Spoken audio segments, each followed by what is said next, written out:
The autumn wind swept through the narrow streets of Manhattan's financial district, carrying with it the scent of roasted chestnuts from a nearby vendor, and the promise of an early winter. Fallen leaves, painted in shades of amber and crimson, danced along the sidewalks as the city transitioned from the chaos of rush hour to the sophisticated rhythm of evening dining. Lena Harper stood before the full-length mirror in the staff room of Luminosa, adjusting her black vest for what felt like the 100th time. The elegant Italian restaurant where she worked demanded perfection from its servers: crisp white shirts, perfectly knotted ties, and shoes polished to a mirror shine. She tucked a stray strand of her dark brown hair behind her ear, making sure every pin was secure in her neat bun. "You look fine, Lena." "Stop fussing," came a voice from behind her. She turned to see Marcus, one of the senior waiters, leaning against the doorframe with an amused smile. At 45, he'd been working at Luminosa since it opened 12 years ago, and had taken Lena under his wing when she'd started 2 years prior. I know, Lena replied, smoothing down her vest one final time. "It's just, Mr. Caruso is always so particular about Friday nights." "Mr. Caruso is particular about every night," Marcus chuckled, walking over to check his own appearance in the mirror. "But Friday nights bring in the high rollers, and you know how he gets about maintaining our reputation." Lena nodded, taking a deep breath. At 26, she'd learned to navigate the demanding environment of upscale dining, though it never quite felt natural to her. She'd grown up in a small town in Pennsylvania, where her parents had run a modest diner, the kind of place where everyone knew your name and the coffee was always fresh. This world of crystal chandeliers, prix-fixe menus with unpronounceable French names, and clientele who spent more on a single bottle of wine than she made in a week still felt foreign. But she needed this job. More than that, she needed the tips that came with it. "How's Emma doing?" Marcus asked, his voice softening as he mentioned Lena's younger sister. Lena's expression brightened despite the worry that always lingered in her eyes when she thought about her 19-year-old sister. "She's good. Started her new physical therapy routine this week. The doctors are optimistic about her progress." "That's wonderful news," Marcus said genuinely. He knew the weight Lena carried, had known since the night she'd broken down in the walk-in freezer during her first month, overwhelmed by the medical bills that seemed to multiply faster than she could pay them. "Yeah," Lena agreed, though her smile was tinged with exhaustion. "It's expensive, though. I picked up an extra shift on Sunday and I'm covering for Rachel on Wednesday." Marcus frowned. "Lena, you're already working 6 days a week. You need to rest sometimes." "I'll rest when Emma's better," she replied, her tone gentle but firm. It was an argument they'd had before and one she always won through sheer determination. Before Marcus could respond, the sharp voice of Mr. Caruso echoed through the hallway. "Staff meeting in 2 minutes, let's go, people." The staff room quickly filled with servers, busboys, and bartenders, all gathering for the pre-service briefing that Mr. Caruso insisted upon every evening. Giuseppe Caruso was a man in his late 50s, with silver hair slicked back and a personality that swung between charming host and exacting perfectionist, depending on the circumstance.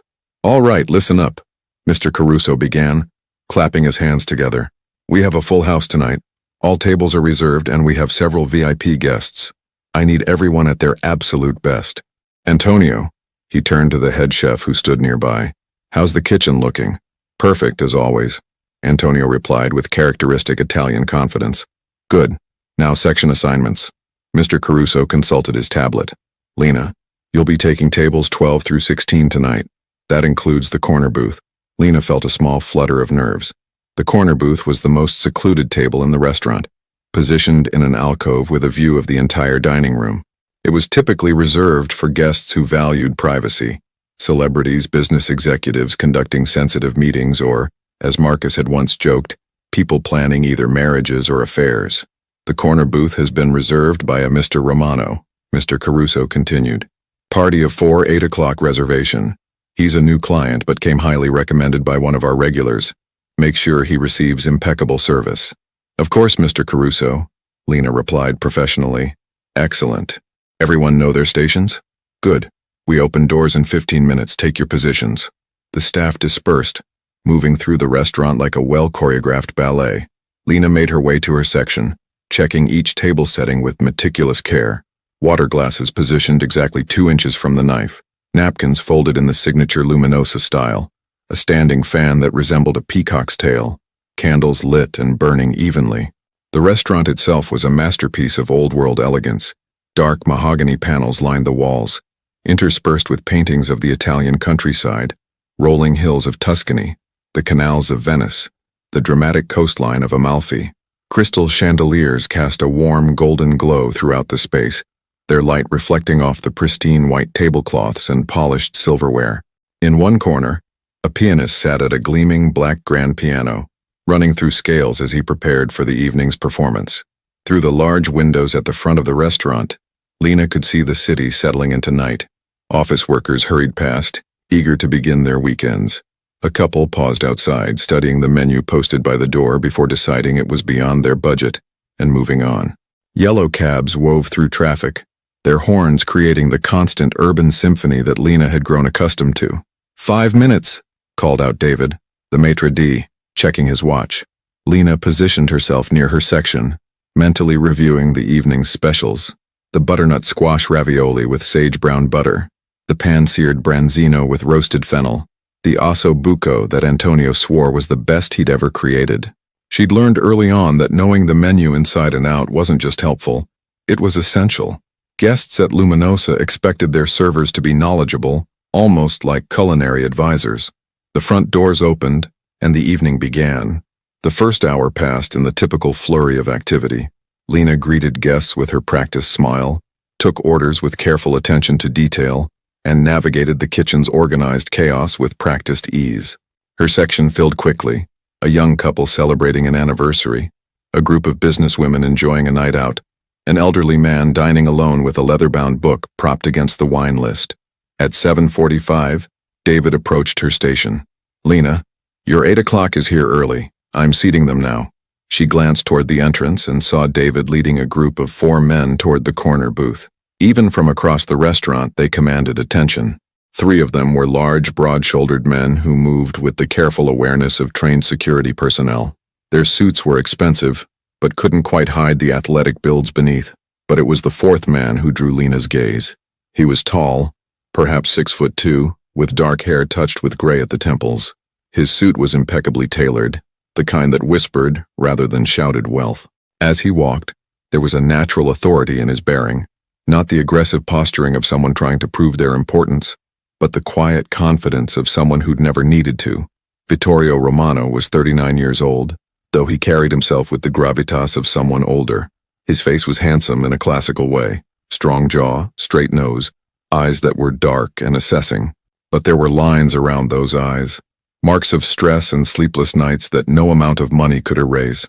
Lena took a steadying breath and approached the table as David finished seating the party. "Good evening, gentlemen," she said warmly. "Welcome to Luminosa. My name is Lena, and I'll be taking care of you this evening." 3 pairs of eyes barely acknowledged her, still scanning the restaurant with professional vigilance. But Vittorio's gaze met hers, and for a moment she felt oddly exposed, as if those dark eyes could see past her professional demeanor to the exhausted young woman beneath. "Good evening," Vittorio replied, his voice deep and measured, carrying just a trace of an accent, Italian but softened by years in America. "Thank you, Lena." The fact that he'd used her name, actually listened when she'd introduced herself, surprised her. In her experience, powerful men often looked through service workers as if they were invisible. "Can I start you off with something to drink?" she asked, falling back into the comfortable routine of her job. "We have an excellent wine selection, or perhaps some sparkling water." "Bring us a bottle of the Barolo," said one of the other men, his tone more command than request. But Vittorio raised a hand slightly, and the man immediately fell silent. "The lady asked me a question, Vincent. Let me answer." He turned back to Lena, and she caught the briefest hint of amusement in his eyes. "The Barolo sounds perfect. The 2015, if you have it." "We do," Lena confirmed. "Excellent choice. And would you like some sparkling water for the table as well?" "Please, San Pellegrino if you have it." "Of course, I'll bring those right out and give you a few minutes to look over the menu." As she walked toward the bar to place the wine order, Lena felt an odd prickle at the back of her neck, the sensation of being watched. She glanced back and found that Vittorio's attention had already returned to the menu, his expression thoughtful as he studied the offerings. Marcus caught her at the service station. "That's quite a table you've got there," he murmured, keeping his voice low. "What do you mean?" "The corner booth. I saw them come in. Those guys aren't just successful businessmen, Lena. Look at how they carry themselves, how they watch the room." Lena frowned. looking back at her table. Now that Marcus mentioned it, she could see what he meant. The three men surrounding Vittorio weren't relaxing into their evening. Their eyes constantly moved, cataloging exits, watching other diners, noting the staff's movements. Security? She guessed. Maybe. Or maybe something else. Marcus shrugged. Just be careful. Be professional. Don't ask questions. And definitely don't get involved in whatever business they're conducting. Marcus, I serve food and smile. That's literally my entire job description. I know. I'm probably being paranoid. But after 20 years in this industry, you develop an instinct for these things. The sommelier appeared with the bottle of Barolo, and Lena pushed Marcus's concerns to the back of her mind. She had a job to do, and whatever these men were or weren't was none of her business. When she returned to the table with the wine and water, the four men were engaged in quiet conversation that immediately ceased upon her arrival. Vittorio nodded his approval, and she went through the ritual of presenting the bottle, opening it, and pouring a small amount for him to taste. He swirled the wine in his glass, observing its color in the candlelight before taking a sip. Perfect, he said simply. Lena poured for the table, her movements practiced and elegant. Have you had a chance to look over the menu, or would you like a few more minutes? What do you recommend? Vittorio asked, and once again, she had the sense that he was genuinely interested in her opinion, not just making polite conversation. The osso buco is exceptional tonight, Lena replied. Our chef, Antonio, has been perfecting his grandmother's recipe for 30 years, and I think he finally got it exactly right. The meat falls off the bone, and the gremolata on top adds this perfect brightness. If you prefer seafood, the branzino is also beautiful, very light and delicate. You've tried both? One of the other men asked skeptically. The staff meal is one of the perks of working here, Lena replied with a slight smile. Antonio believes we should know what we're serving. Vittorio nodded appreciatively. I'll have the osso buco, and start us with the burrata and the carpaccio. The other men placed their orders, and Lena headed to the kitchen, inputting the order into the computer system. The restaurant had grown busier, the sound of conversation and clinking silverware filling the space. The pianist had begun his set, his fingers dancing across the keys in a rendition of Autumn Leaves that seemed perfectly suited to the evening. The next hour unfolded smoothly. Lena tended to all her tables, but she found herself particularly attentive to the corner booth. There was something about Vittorio Romano that intrigued her, though she couldn't quite articulate what it was. He was polite to her in a way that felt almost old-fashioned, standing slightly when she approached the table, saying, "Please," and "thank you," in a tone that suggested he actually meant it. The three men with him treated her with professional courtesy, but nothing more. They ate quickly, economically, their attention always divided between their meal and their surveillance of the restaurant. Vittorio, by contrast, seemed to savor his food, taking time with each bite, occasionally closing his eyes briefly as if to better appreciate the flavors. "How is everything?" Lena asked during one of her check-ins. "Excellent," Vittorio replied. "Your Antonio has indeed perfected his grandmother's recipe. Please give him my compliments." "I will. Can I get you anything else?" "Another bottle of the Barolo, I think." And Lena. He waited until she met his eyes. "Thank you for the recommendation. You have good taste."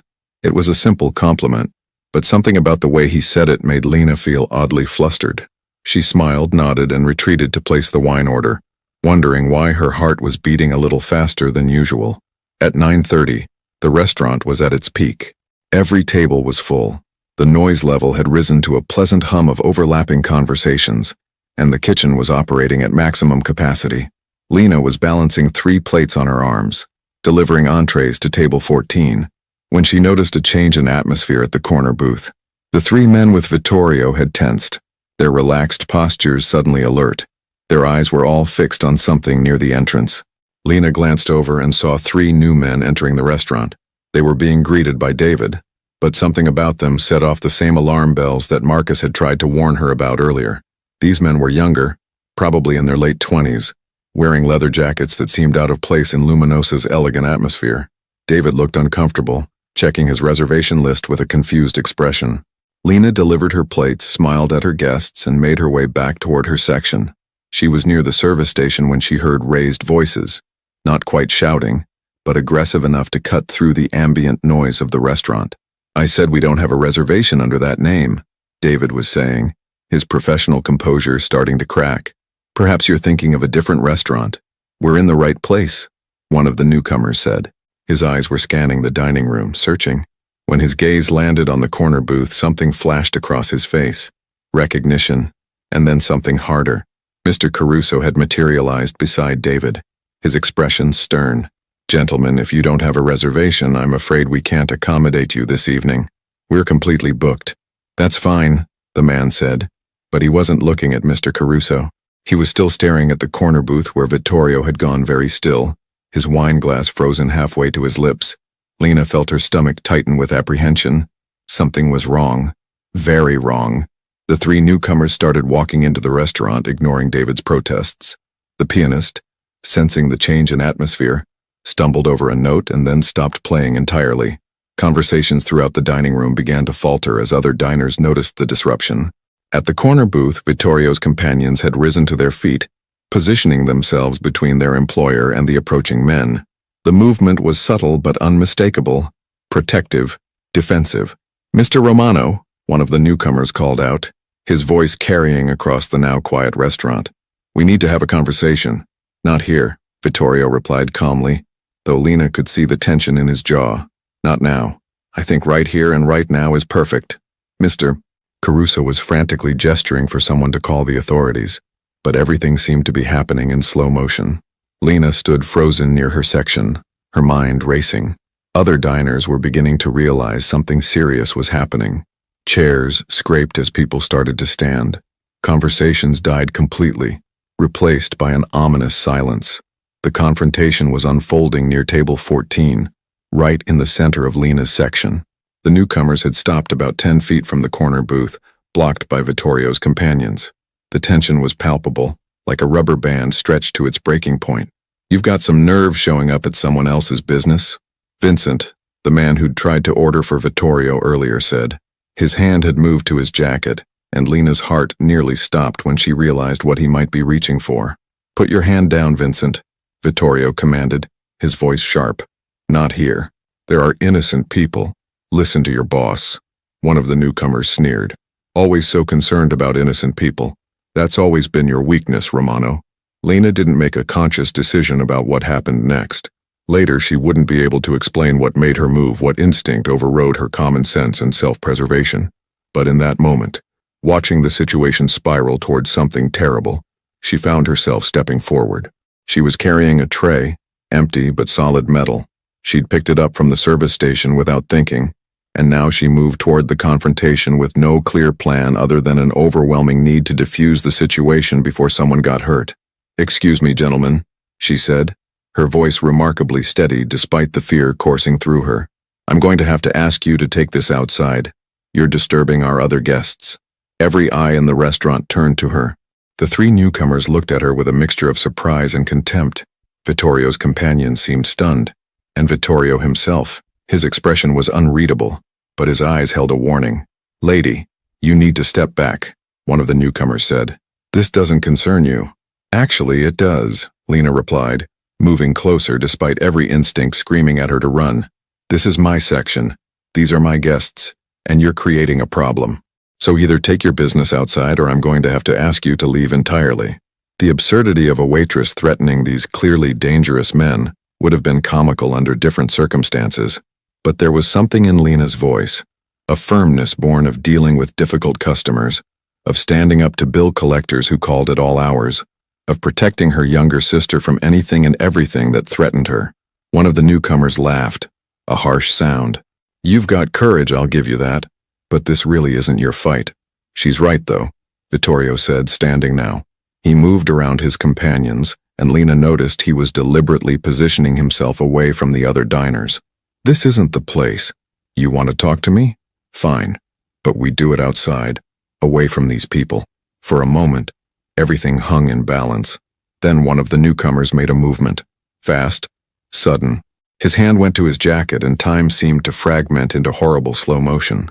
Lena saw the motion, saw Vincent and the others react, saw the horror on nearby diners' faces as they realized what was happening, and without thinking, operating on pure instinct, she did something that made no logical sense whatsoever. She stepped between Vittorio and the danger, raising the metal tray like a shield, and shouted at the top of her lungs, "Stay behind me!" The next few seconds were chaos. There was a flash from across the room, not from the newcomers directly in front of them, but from someone else. A fourth person Lena hadn't even noticed near the entrance. Something hit her tray with a metallic clang that reverberated through her entire body. The force nearly knocked her backward, but strong hands caught her from behind. Vittorio, steadying her. Then suddenly the restaurant erupted into motion. People were screaming, diving under tables. The sound of breaking glass filled the air. More flashes came from near the entrance, but Vittorio's companions had formed a wall, returning defensive action that Lena's mind couldn't fully process. "Get down!" someone shouted. Vittorio pulled Lena behind the solid mahogany column that supported the corner booth, his body curving protectively over hers. She could feel his heart hammering against her back, could hear his harsh breathing in her ear. "What did you just do?" he said, his voice a mixture of disbelief and something that might have been anger. "What the hell did you just do?" Lena couldn't answer. She was shaking too hard, the adrenaline making her entire body tremble. In her hands, the metal tray had a distinct dent, not a through-and-through hole, but a clear impact point where something had struck it with tremendous force. The commotion lasted less than 30 seconds, though it felt like hours. By the time the immediate danger had passed, the newcomers had fled, and the restaurant was in complete disarray. Tables were overturned. Wine spilled across white tablecloths like blood. The beautiful chandelier swayed from where someone had grabbed it for balance. Diners huddled under tables or pressed against walls, some crying, others in shock. And in the corner, pressed against the mahogany column, Lena Harper stood with Vittorio Romano's arm still around her, both of them breathing hard, both trying to process what had just happened. Sirens wailed in the distance.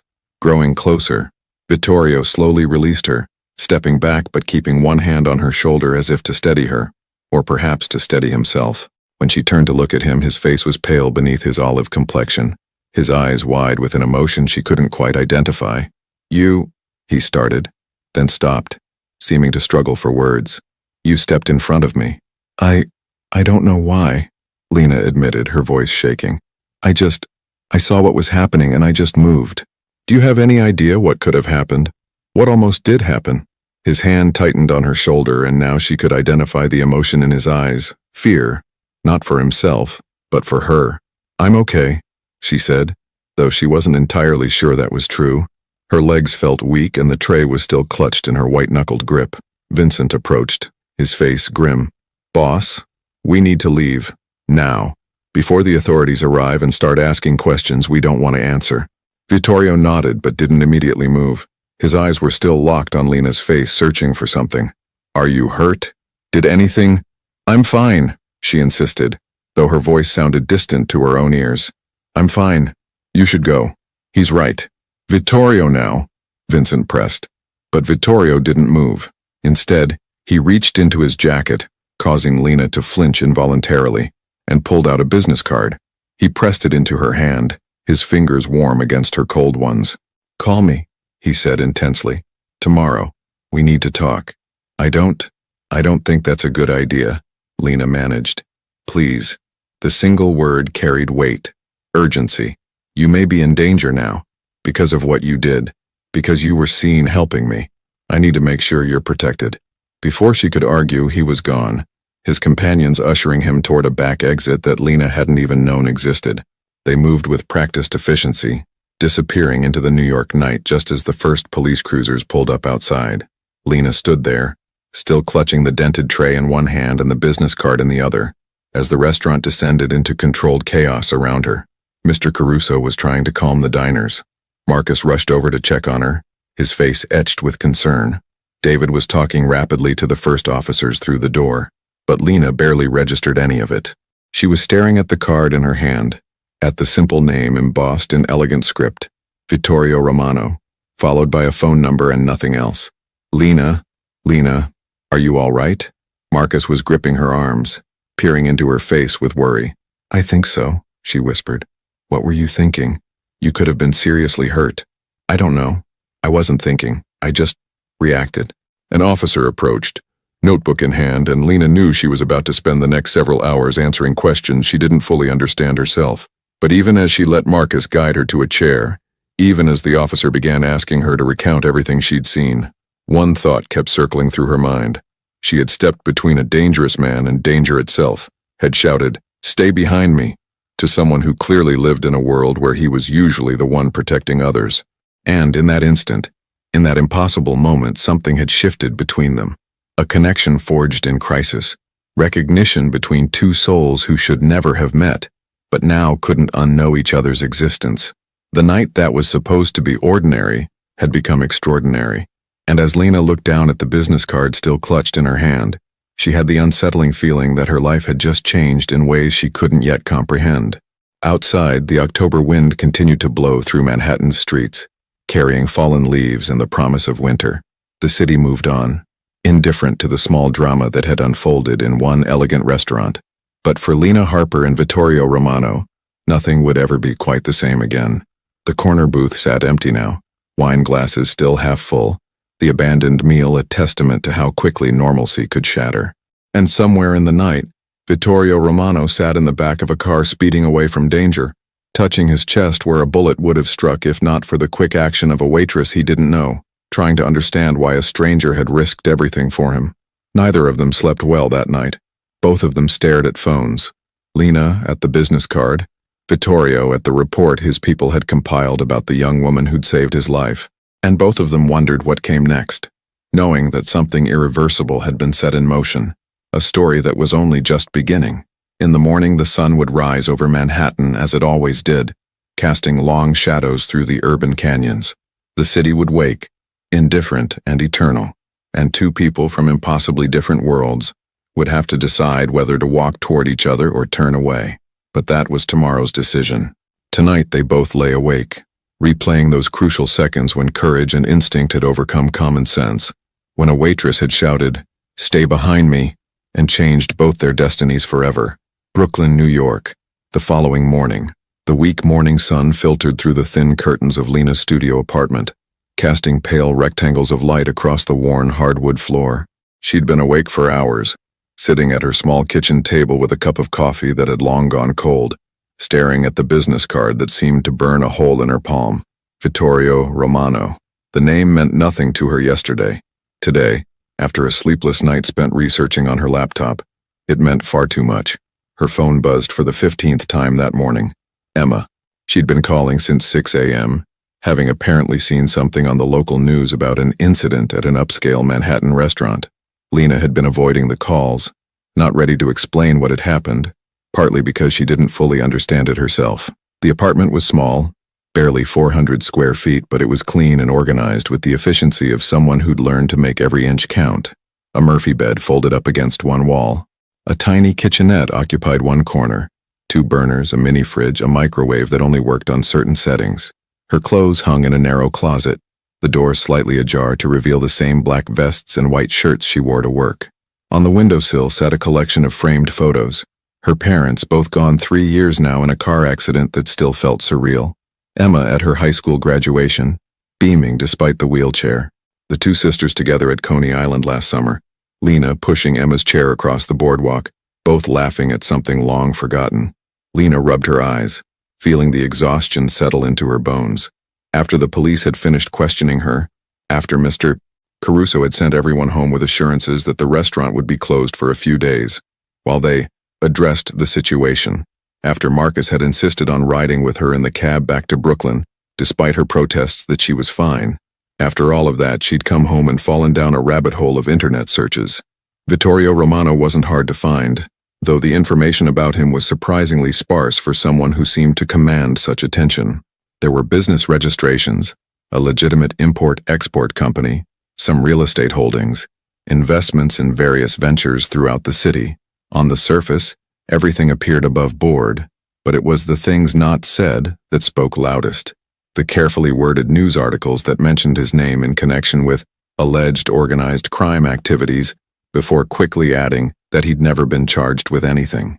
The social media posts from journalists who covered the crime beat, dropping hints without ever making direct accusations. The Reddit threads speculating about New York's modern families and their legitimate business fronts. Lena wasn't naive. She'd grown up watching The Godfather with her father, had seen Goodfellas and The Sopranos, She recognized the signs, the patterns. Vittorio Romano was connected to something dark, something dangerous, regardless of whether it could be proven in court. And she'd saved his life. Her phone buzzed again. This time it was Marcus. "You okay? Need anything?"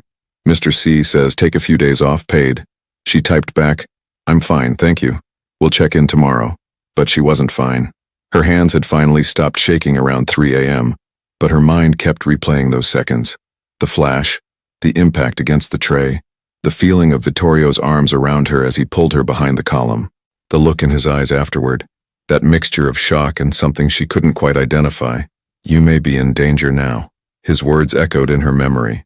At the time, she'd been too overwhelmed to fully process them. But now, in the harsh light of morning, they took on new weight. Had she really made herself a target by intervening? Did the men who'd come to the restaurant think she was connected to Vittorio somehow? A sharp knock at her door made Lena jump, sloshing cold coffee across the table. She grabbed a dish towel to mop it up, her heart racing. "Lena, it's me," Emma's voice. Relief flooded through her. She hurried to unlock the door, pulling it open to find her younger sister in her motorized wheelchair, her face a mixture of worry and exasperation. "You've been ignoring my calls," Emma said, wheeling herself into the apartment with practiced ease. At 19, she'd been using a wheelchair for 3 years, the result of the same accident that had taken their parents. Her legs had been crushed, the nerves damaged in ways that doctors were still trying to repair. But her spirit remained unbroken, her personality as fierce as ever. "I'm sorry," Lena said, closing the door. "I just needed some time to think." "Time to think? Lena, there was shooting at your restaurant. It's all over the news." Emma spun her chair to face her sister, green eyes, so like their mother's, blazing with concern. "Are you hurt? What happened?" "I'm not hurt. I'm fine. It was scary, but I'm okay." Emma studied her sister's face with the intensity of someone who'd learned to read every micro-expression, every tiny tell. "You're lying. Something else happened." "What aren't you telling me?" Lena sighed, moving to the kitchenette to make fresh coffee. "It's complicated." "Then uncomplicate it. I'm not leaving until you tell me everything." So Lena told her. Not everything. She left out the part about researching Vittorio afterward, the suspicions about who and what he really was. But she described the confrontation, the instinctive decision to intervene, the moment the tray had saved her from something terrible. Emma listened without interrupting, her expressions cycling through disbelief, horror, and finally settling on something that looked uncomfortably like anger. "Are you insane?" she said when Lena finished. "You stepped between armed men. Lena, you could have. "I know," Lena said quietly. "I know, but I wasn't thinking. I just reacted. That's the problem. You're always reacting, always putting yourself in danger for other people. Remember when you confronted that guy who was harassing Mrs. Chen at the bodega? Or when you physically blocked that debt collector from coming into the apartment? That's different. It's not different. You have this hero complex, this need to protect everyone, and it's going to get you hurt." Emma's voice cracked with emotion. "I can't lose you too, Lena. I can't. You're all I have left." Lena knelt beside her sister's chair, taking her hands. "You're not going to lose me. I promise." "You can't promise that. Not after last night." Emma squeezed her sister's hands, tears welling in her eyes. "Who was this man anyway? The one you protected?" Lena hesitated, then retrieved the business card from the table. "He gave me this. Asked me to call him." Emma studied the card, then looked up sharply. "Romano? Lena, I've heard that name. There was a documentary on Netflix about organized crime in New York, and they mentioned—" "I know," Lena interrupted. "I looked him up. And you're still considering calling him? He said I might be in danger, that because I helped him, the people who came after him might come after me." Emma's face paled. "Oh God. Lena, we need to call the police. We need to tell them." "Tell them what? That I'm afraid of hypothetical threats from people I can't identify?" "Emma, I already gave the police my statement. There's nothing more they can do unless something actually happens." "So what? We just wait around for something to happen?" "No, I don't know." Lena stood, pacing the small space. "Maybe I should call him, hear what he has to say." "Absolutely not," Emma said firmly. "Lena, this man is dangerous. Whatever world he lives in, it's not ours. You did a brave thing, maybe a stupid thing, but it's over now. You walk away, we both walk away, and we pretend last night never happened. What if he's right, though? What if I am in danger? Then we go to the police. We don't go to a criminal for protection from other criminals. They argued back and forth for another hour, Emma pleading for Lena to stay far away from Vittorio Romano, Lena torn between her sister's practical concerns and a gnawing worry that maybe, just maybe, she'd stumbled into something she couldn't simply walk away from. Finally, Emma had to leave for her physical therapy appointment. Before she went, she gripped Lena's hand one more time. "Promise me you'll think about this. Really think about it. Don't make any impulsive decisions." "I promise," Lena said, meaning it. After Emma left, the apartment felt even smaller, the walls pressing in. Lena tried to distract herself, cleaning, though everything was already clean, attempting to read a book she'd started weeks ago, scrolling mindlessly through social media. But her eyes kept drifting back to that business card. Around 2 p.m., her phone rang. Unknown number. She almost didn't answer, but something made her thumb hit the accept button. "Hello? Miss Harper?" The voice was unfamiliar, professional, with a slight accent. "My name is Vincent. We met last night, briefly. Mr. Romano would like to speak with you if you're willing." Lena's grip tightened on the phone. "How did you get this number?" "Mr. Romano has resources. Please don't be alarmed. This is simply a courtesy call. He's very concerned about your safety and would like to ensure you're protected." "I'm fine. I don't need protection. With respect, Miss Harper, you may not be the best judge of that. The situation last night was complicated. There are people who may misunderstand your involvement, who may see you as having chosen a side. Mr. Romano simply wants to talk, to explain the situation and offer his assistance if needed.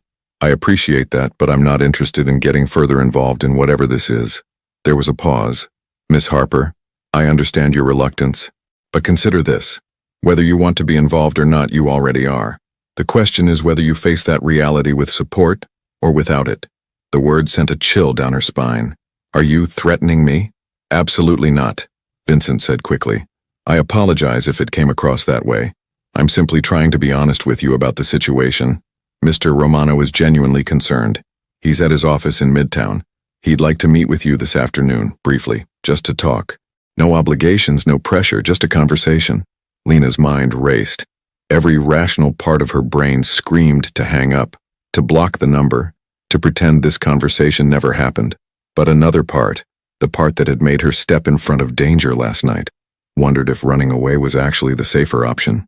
"I need to think about it," she said finally. "Of course. I'll text you the address.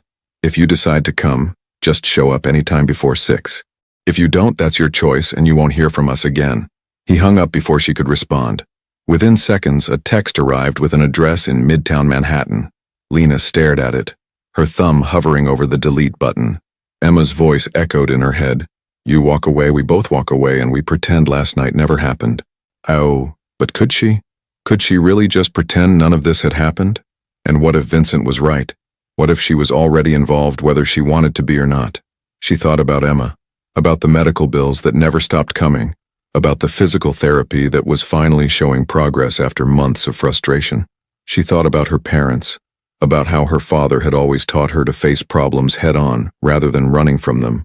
She thought about the look in Vittorio's eyes last night, that moment of genuine concern when he'd asked if she was hurt. Before she could talk herself out of it, Lena grabbed her jacket and headed for the door. Midtown Manhattan. Early afternoon. The address led Lena to a sleek glass and steel building in the heart of Midtown, the kind of place where everyone in the lobby wore designer suits and spoke in hushed, important tones. The directory listed Romano Import-Export on the 15th floor.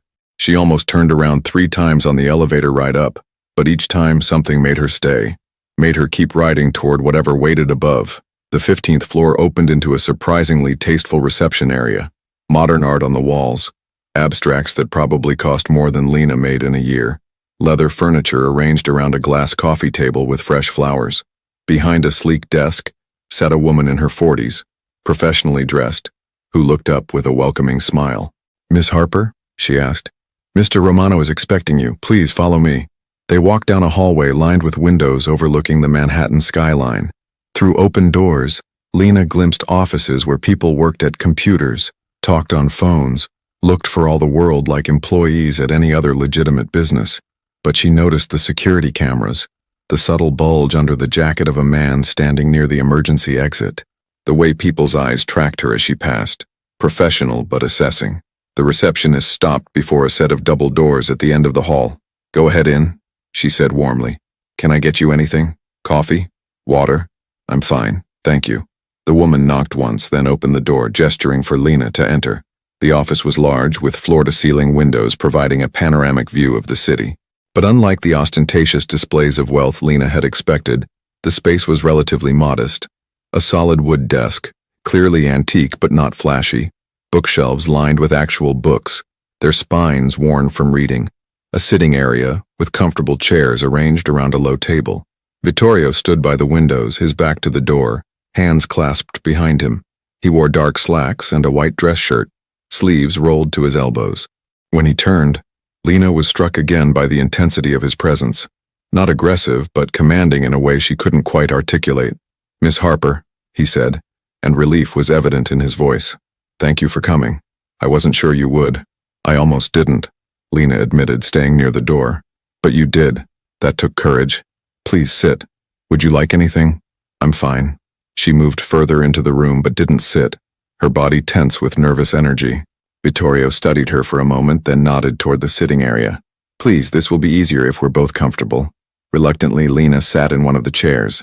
Vittorio took the one across from her, maintaining a respectful distance. "How are you feeling?" he asked. "Last night was traumatic.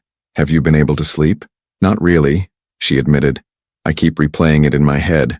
That's normal. What you experienced, what you did, it's not something the mind processes easily." He leaned forward slightly, his expression earnest. "I want you to know that I'm deeply grateful for what you did, but I'm also concerned that my gratitude isn't enough to address the situation you may now find yourself in. Your friend Vincent said something similar, that I'm involved whether I want to be or not." Vittorio's jaw tightened. Vincent shouldn't have put it quite so bluntly, but he's not wrong. The men who came to the restaurant last night, they saw you protect me. In their world, that means something. It creates associations. What kind of associations?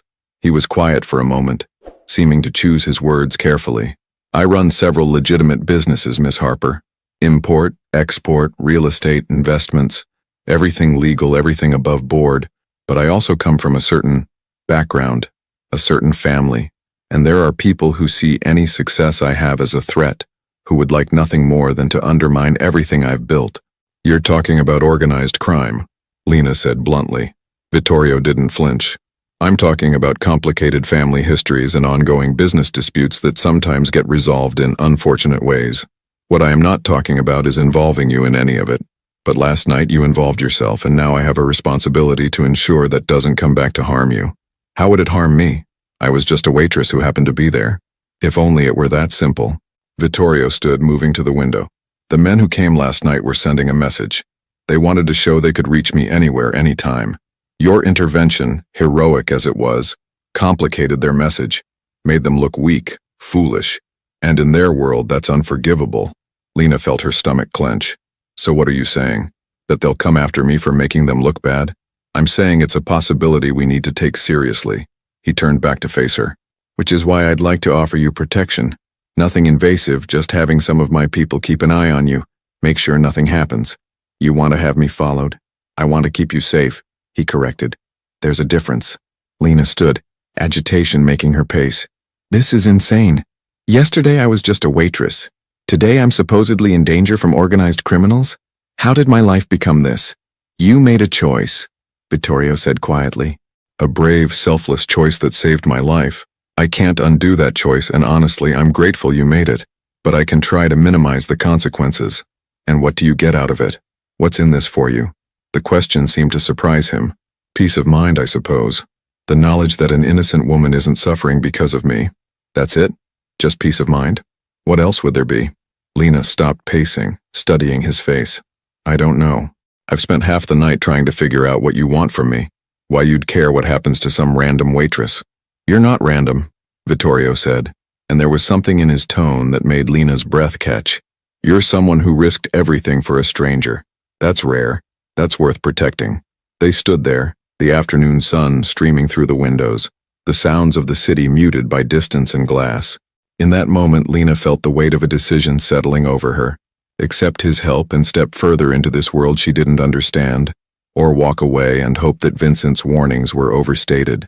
I need to think about this, she said finally. Of course, take all the time you need. He reached into his desk and pulled out a different card, this one with a phone number written in pen on the back. This is my personal number. Not many people have it.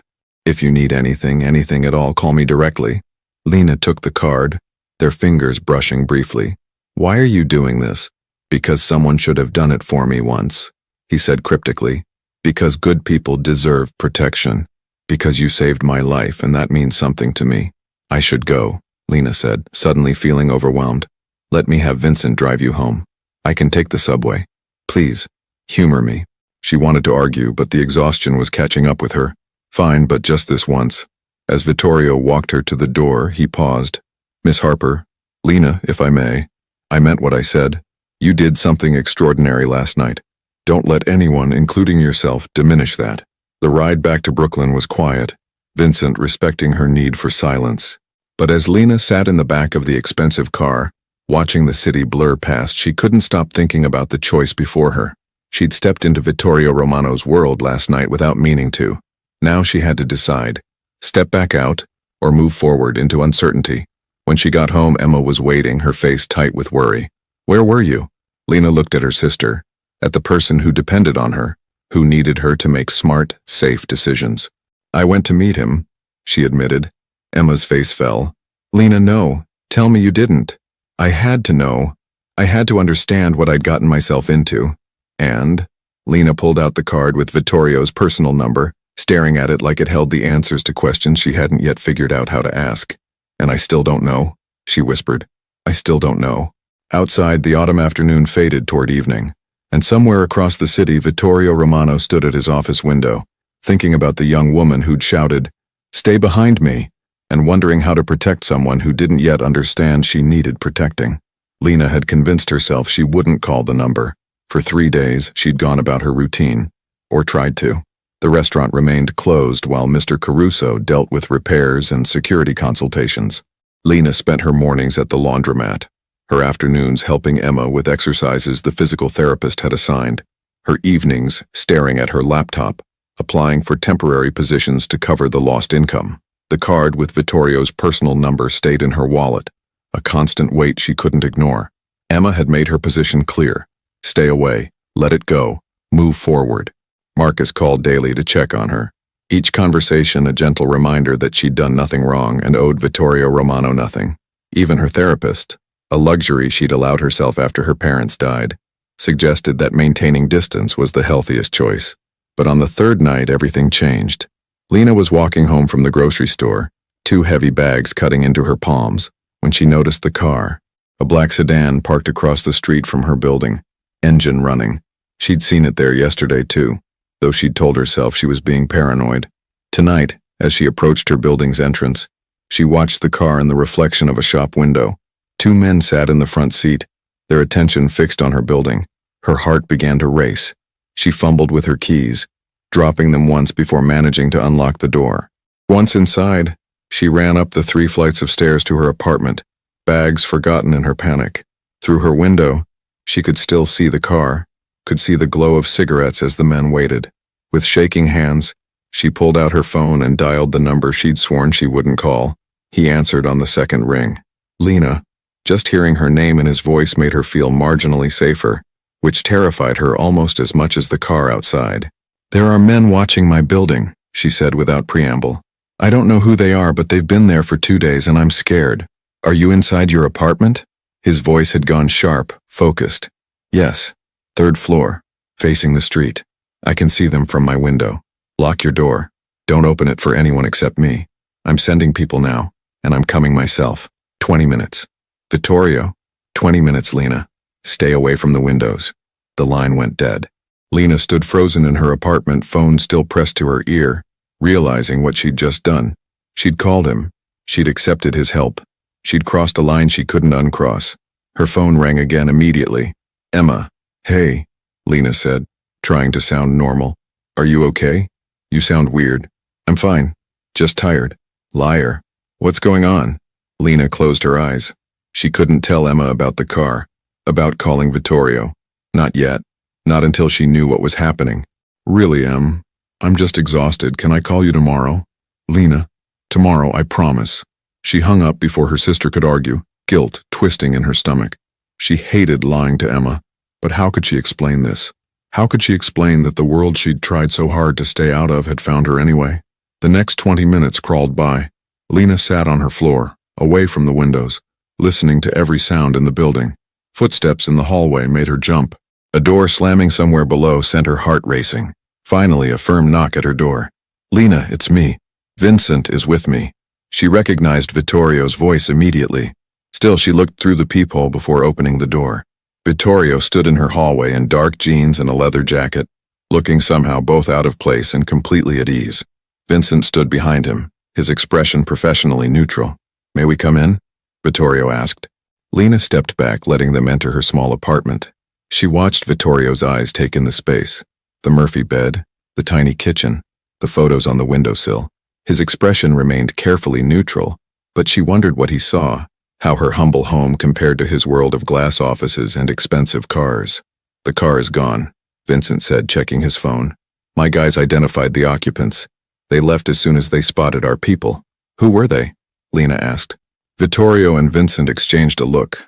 Associates of the men from the restaurant, Vittorio said carefully. As I feared, they've taken an interest in you. What does that mean? What do they want? Information, most likely. They want to know who you are, whether you're connected to me, whether you know anything that could be useful to them. Lena sank onto her folded bed, her legs suddenly unsteady. This is really happening. This is actually happening. Vittorio knelt in front of her, his eyes level with hers. I'm sorry. I'm so sorry you're in this situation. But I meant what I said. I'll keep you safe. How? How do you keep me safe from people who are watching my home? By making it clear that you're under my protection. By making sure they understand that touching you would be a mistake they can't afford to make. And that works? They'll just back off? It should, Vincent interjected. Mr. Romano's protection means something. Most people won't risk violating it. Most people, Lena repeated. But not all. Vittorio's jaw tightened. Which is why we need to take additional precautions. At least temporarily. What kind of precautions? I have a house in the Hamptons. Private, secure, away from the city. I'd like you to stay there for a week or two just until we can resolve the situation and ensure these people understand you're not a target. Lena stood abruptly, moving away from him. You want me to leave my home? My sister is here. My life is here. Your life is also in danger here, Vittorio said firmly, standing as well. I understand this is asking a lot. Asking a lot? You're asking me to uproot my entire life because I made one impulsive decision. You're right, he said, and the acknowledgement took the wind out of her sails. You're absolutely right. This isn't fair. None of this is fair. But fair or not, it's the reality we're dealing with. Lena turned to the window, looking down at the street where the car had been. The space was empty now, but the violation remained. The knowledge that strangers had been watching her, cataloging her movements, deciding whether she was a threat or an opportunity. What about Emma? She asked quietly. If they've been watching me, they know about her. What if they try to use her to get to me? We've already placed protection on your sister, Vincent said. Discreet surveillance, but she's covered. Lena spun around. You're already watching my sister without asking me. To protect her, Vittorio said. Not to invade her privacy. My people are keeping their distance, just making sure she's safe. I should have told you, and I apologize, but when I learned these men were watching you, I couldn't risk them expanding their focus. Lena wanted to be angry, wanted to rage at him for making decisions about her family without her consent. But underneath the anger was a horrible gratitude, because he was right. If something happened to Emma because of her, Lena would never forgive herself. I need to think, she said. I need time to process this. Of course.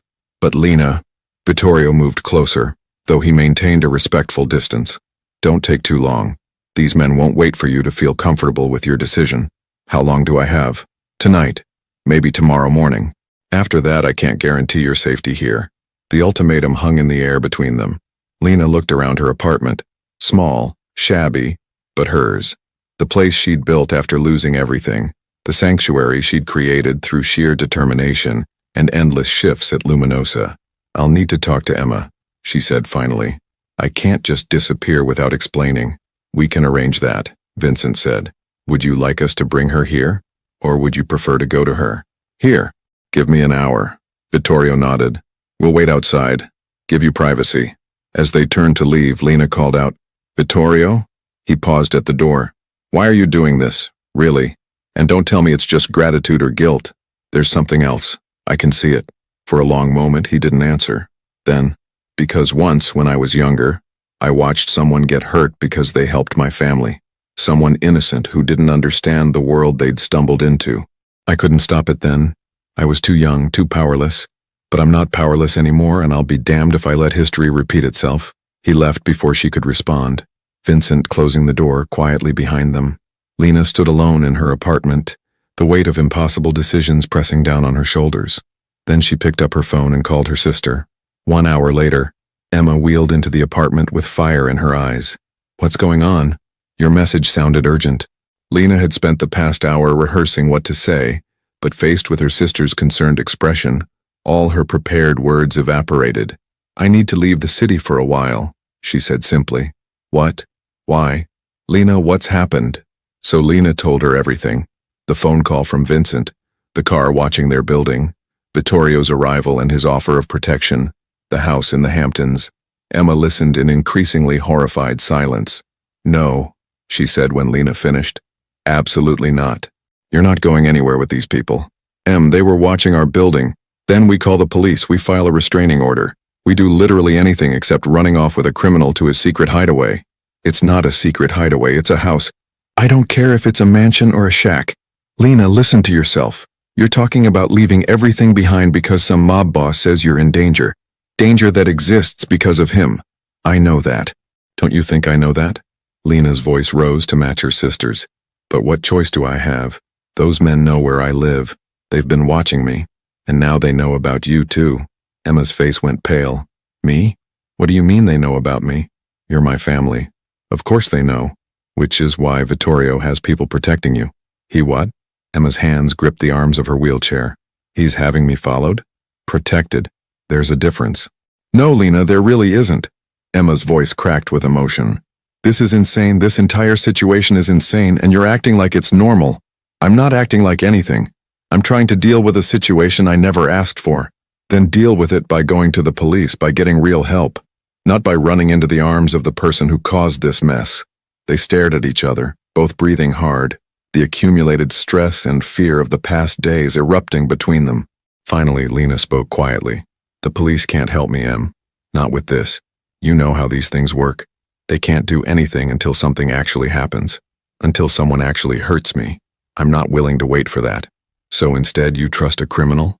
I trust that he doesn't want me hurt. That's not the same as trusting him completely. But right now it's all I have. Emma's shoulders sagged, the fight draining out of her. What about me? What am I supposed to do while you're gone? Live your life, go to therapy, keep getting better.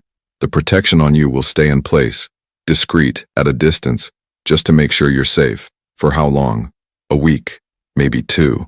Just until Vittorio can convince these people that I'm not a threat to them. And if he can't convince them? That was the question Lena had been avoiding, the possibility she didn't want to examine too closely. Then we'll figure something else out. Emma wheeled closer, reaching up to take her sister's hands. I'm scared, Lena. I'm scared of what's happening to you, of how you're changing. I'm not changing. You are. You're letting these people into our lives, into our family. And I'm terrified of where this ends. Lena knelt beside her sister's chair, their foreheads touching the way they used to when they were children, and one of them was afraid of the dark. I'm scared too, Lena whispered. But I'm more scared of something happening to you because of me. If removing myself from the city keeps you safe, then it's what I have to do. They stayed like that for a long moment, 2 sisters facing an impossible situation, drawing strength from each other the way they had since their parents died. Finally, Emma pulled back. How do I reach you? I'll call you every day, and if anything happens, if you need me for any reason, I'll come back immediately. Promise? Promise. After Emma left, after another round of tearful hugs and extracted promises to be careful, Lena sat alone in her apartment and allowed herself to cry. For the life she was leaving behind, even temporarily. For the innocence she'd lost the moment she'd stepped between Vittorio and danger. For the sister she was leaving behind, despite every instinct screaming at her to stay. When Vittorio knocked again an hour later, she'd packed a small bag and was ready to go. Are you sure about this? he asked, seeing her red-rimmed eyes. No, but I'm doing it anyway. The Hamptons, late evening. The drive took 2 hours, city giving way to suburbs, giving way to the exclusive coastal enclaves of Long Island's East End. Lena sat in the back of Vittorio's car, a different vehicle than the one Vincent usually drove, something expensive but understated, and watched the landscape change through the tinted windows. Vittorio sat beside her, maintaining a respectful distance, occasionally taking phone calls that he kept brief and cryptic. Vincent drove, his eyes constantly checking mirrors, taking occasional detours that Lena realized were meant to ensure they weren't followed. "Tell me about your sister," Vittorio said during one of the quiet stretches. Lena glanced at him, surprised. "Why?" "Because she's clearly important to you. Because understanding what matters to people helps me protect them better." It was a practical answer, but Lena sensed something else beneath it. Genuine curiosity, perhaps even empathy. "Emma's 19, she began slowly. "She was 16 when our parents died in a car accident. She was in the car with them, spent 6 months in the hospital, had 8 surgeries on her legs. The doctors say she might walk again someday with enough therapy and maybe one more surgery. But it's expensive and there are no guarantees." "That's why you work so many shifts," Vittorio said, understanding dawning in his eyes. "That's why I work every shift I can get. The insurance covered some of it, but not enough. Never enough. I'm her legal guardian, her only family. If I don't take care of her, no one will." "You've been doing this alone for 3 years? What choice do I have?" Vittorio was quiet for a moment. "You could have refused my help, stayed away like your sister wanted. But you're here because you're trying to protect her. I'm here because men were watching my apartment and I was scared. You're here because you put your sister's safety above your own comfort. That's what parents do, what guardians do." He turned to look at her directly. "What good people do." Lena didn't know how to respond to that, so she turned back to the window, watching the darkened landscape roll past. They arrived at the house just before midnight. Lena had expected something ostentatious, a mansion with columns and gates, something out of a movie about rich criminals. Instead, the house was large but tasteful, a modern beach house with clean lines and walls of glass facing the ocean. Security was present but subtle, cameras hidden in landscaping, a fence that looked decorative but was clearly reinforced, lights that illuminated the property without being harsh. "It's beautiful," Lena said despite herself. "It was my mother's," Vittorio replied, a note of sadness in his voice. "She loved the ocean, said it reminded her of Italy." He led her inside, Vincent disappearing to check the perimeter. The interior continued the theme of understated elegance. Comfortable furniture, art that looked chosen for love rather than investment, books on shelves that showed signs of being read. "You'll stay in the guest wing," Vittorio said, leading her down a hallway. "Private bedroom and bathroom, small sitting area. There's a kitchen if you want to cook, but we have someone who comes in to prepare meals. Whatever you need, just ask."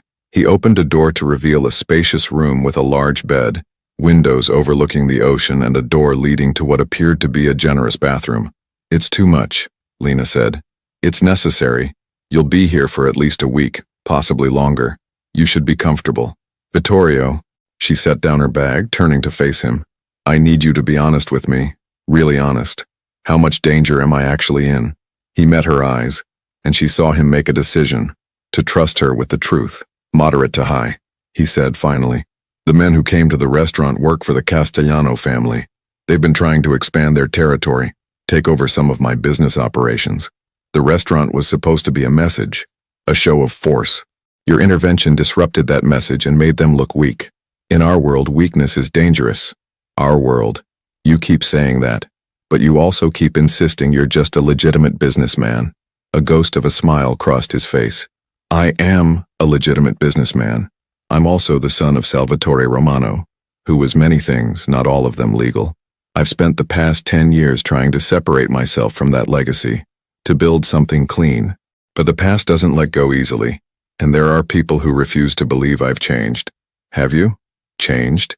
He was quiet for a long moment. "I like to think so. I don't do the things my father did. I don't hurt people, don't traffic in the things he trafficked in. But I'm not naive enough to think my hands are completely clean. The money that built this house, that funds my businesses, some of it came from my father, and there are still obligations. Relationships I can't completely sever without causing problems." It was the most honest he'd been with her, and Lena appreciated it even as the reality of it settled over her like a weight. So when this is over, when the Castellanos or whoever back off, then what? I just go back to my life and pretend none of this happened? That's the goal. And if they don't back off, then we find another solution. But let's deal with one problem at a time. He moved toward the door, then paused. Lena, I know this is overwhelming. I know you have every reason not to trust me, but I meant what I said. I will keep you safe, whatever it takes. After he left, Lena sat on the edge of the bed, looking around the beautiful room that felt like a gilded cage. Through the windows she could hear the ocean, constant and indifferent to human drama. She pulled out her phone and texted Emma, I'm here. I'm safe. Love you. The response came immediately. Love you too. Please be careful. Lena set the phone aside and lay back on the bed, exhaustion finally catching up with her. Tomorrow she would think about what came next, about how to extricate herself from this situation, about whether she'd made a terrible mistake by coming here. But tonight, for the first time in 3 days, she felt safe enough to sleep. Down the hall, Vittorio stood in his own room, looking out at the same ocean, thinking about the young woman who'd saved his life and wondering how to save hers without pulling her deeper into a world she should never have touched. Outside, the waves rolled in, eternal and unchanging, while inside, two people from different worlds tried to navigate the impossible distance between them. The days had developed a strange rhythm. Mornings, Lena walked the beach alone while Vittorio worked from his home office.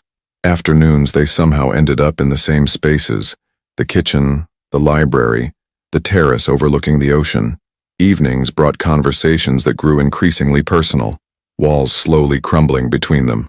Tell me about before, Lena said one night as they sat on the terrace, the sunset painting the sky in shades of amber and rose. Before?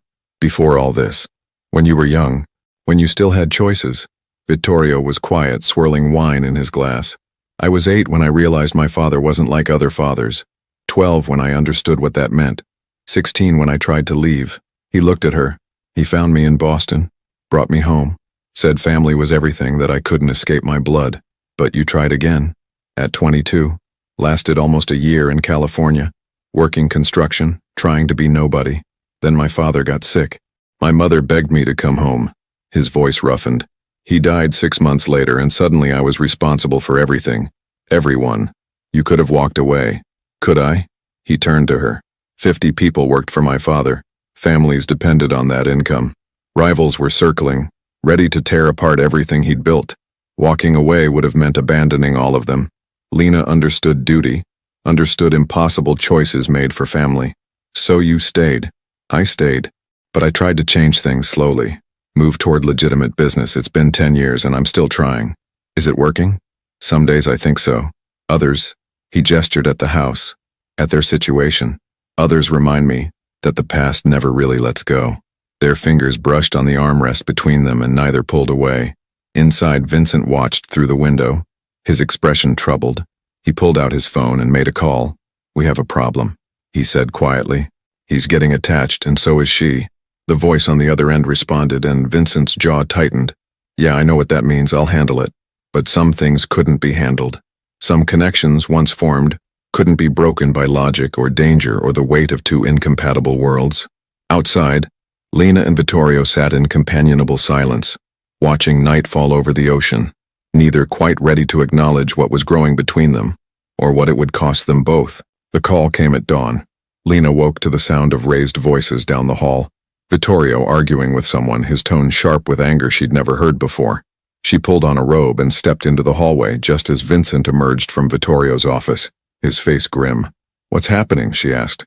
Get dressed, Vincent said. Comfortable clothes. We may need to move quickly.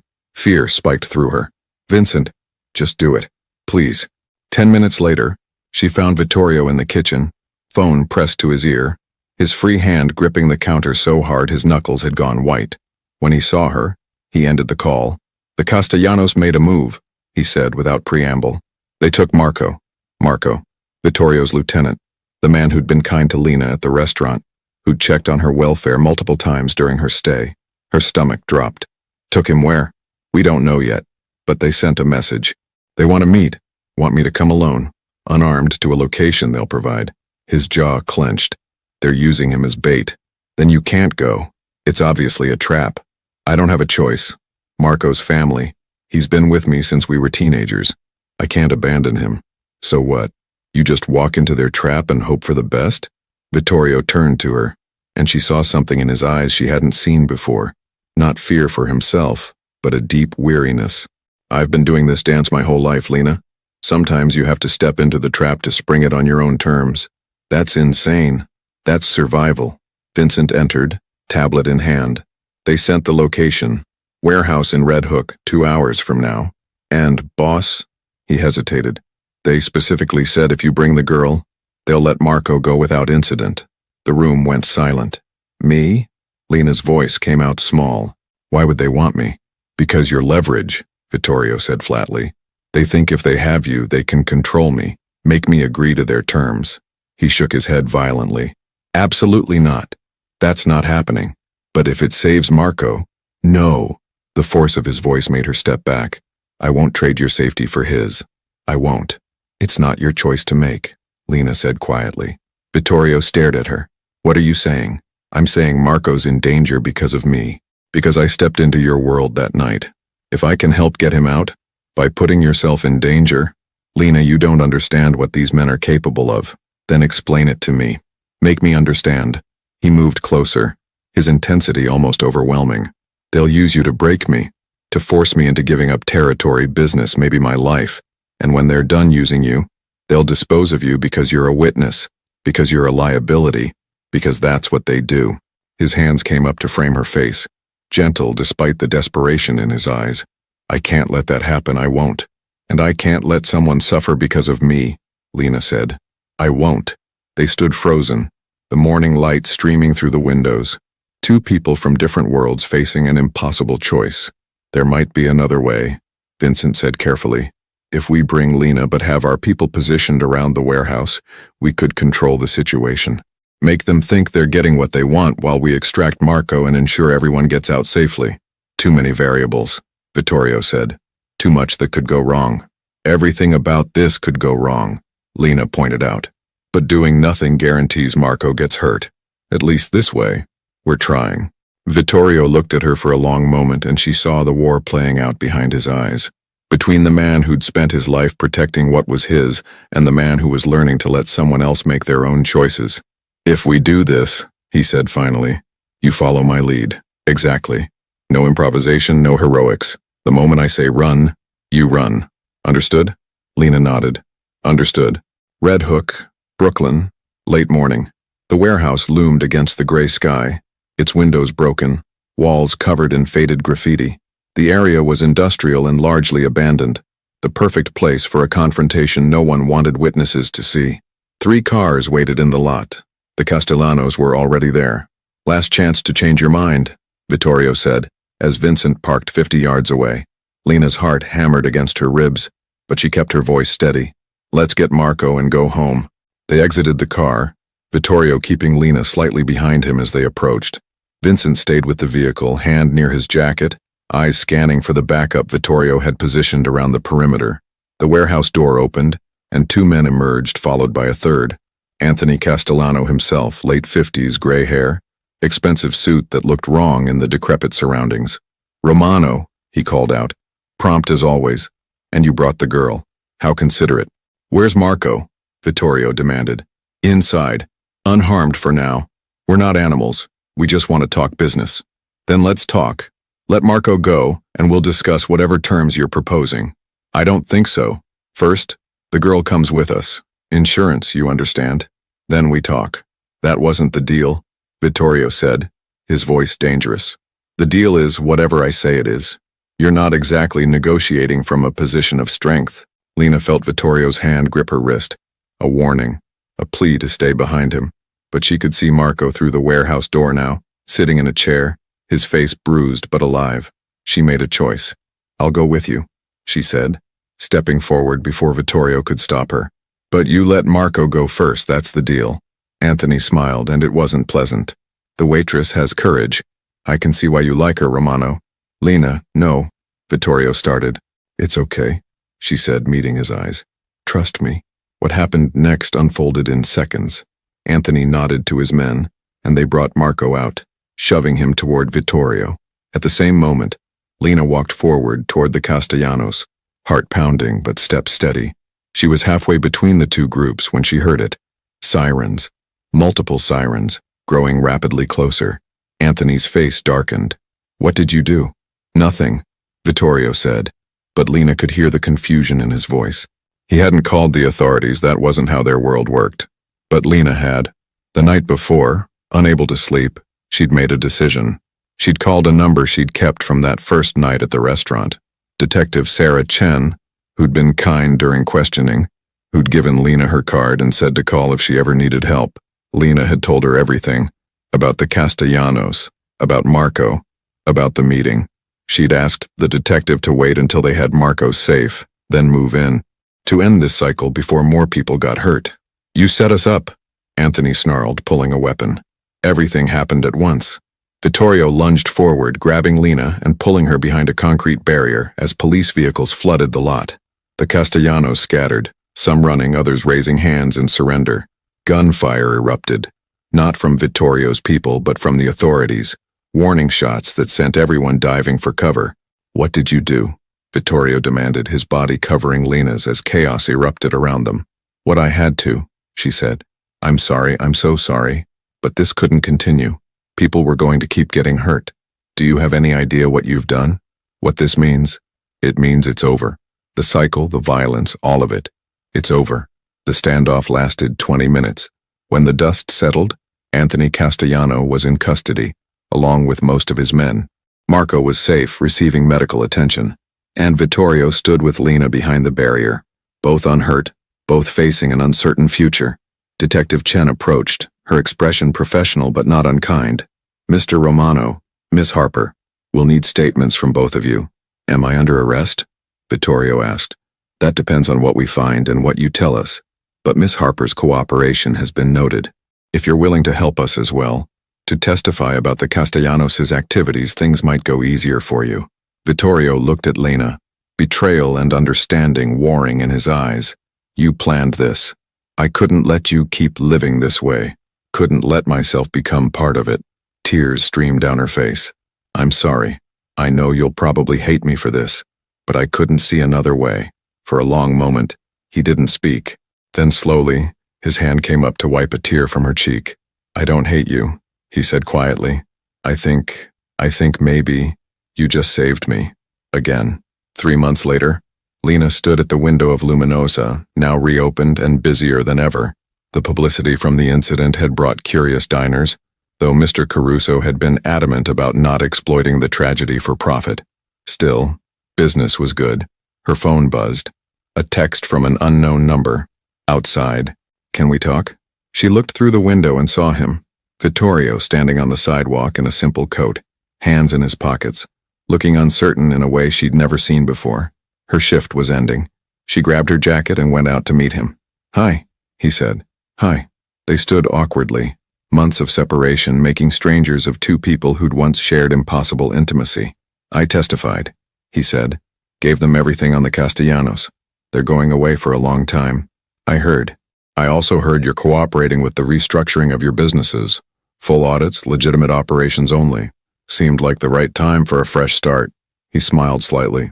"Someone once told me that sometimes you have to break the cycle yourself. How's Marco?" "Good. Angry at me for the danger I put him in. Grateful to you for ending it. He sends his regards." "And you?" Lena asked. "How are you?" "Honestly, I don't know. Everything's changed. Everything I built, everything I was, it's all different now. Some days I don't know who I am without all the baggage. Maybe that's the point. Maybe now you get to find out." They walked together, no destination in mind, just moving through the city as the evening settled around them. Two people who'd saved each other in different ways, who'd stepped into danger, and somehow found something worth protecting. "I don't know if we can make this work," Vittorio said eventually. "Our worlds are still different. There are things in my past that will always complicate things." "I know," Lena said. "But maybe we don't have to decide everything right now. Maybe we just see what happens. Take it one day at a time." He stopped walking, turning to face her. "I'd like that, if you're willing to take the risk. I stepped in front of a bullet for you," Lena reminded him with a small smile. "I think I can handle a little uncertainty." They stood on a Brooklyn street corner as the city moved around them. Constant, indifferent, eternal. Two people from different worlds finding their way toward something new. Not a fairy tale ending, but something real. Something earned. "Stay behind me," Vittorio said softly, and she heard the echo of her own words from that first night. "No," Lena replied, taking his hand. "This time, we walk forward together."